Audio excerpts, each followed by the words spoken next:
This is a vintage bike and this was used in World War II. ये है BSA Birmingham small army company जो कि famous थी arms बनाने में, बट जब उन्होंने वर्ल्ड वॉर 2 में बाइक्स को बनाना शुरू किया तो अब वो बाइक्स के लिए ज़्यादा फेमस हैं और आर्म्स के लिए कम। This is halogen and heavy looked headlights जो कि कॉमन आजकल की बाइक्स में आपको नहीं मिलेंगी। ये है AMP जो कि आपको वोल्टेज और करंट्स बताता है। इस बाइक के यूनिक फीचर के बारे में मैं आपको बताऊं कि कॉमन जो हमारे बाइक्स होते हैं उनका जो गियर होता है वो लेफ्ट साइड पे होता है और ब्रेक जो है वो राइट साइड पे, बट इन दिस बाइक आपको ब्रेक जो है वो लेफ्ट साइड पे मिलेगी और जो गियर है वो राइट साइड पे मिलेगा। ये 350cc इंजन है।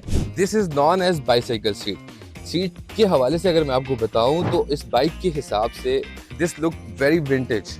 टायर्स की अगर बात करें तो ये आम जो हमारी बाइक्स हैं, कॉमन बाइक्स हैं, उनकी निस्बत एक बड़ी लुक दे रहे हैं और इट लुक्स वेरी डिफरेंट। अगर बात करें हम इसके साइलेंसर की तो ये भी एक यूनिक लुक दे रहा है हमें। बहुत कोशिश करने के बावजूद मैं इसको स्टार्ट नहीं कर पा रहा, बट ये मेरी एक ड्रीम बाइक है।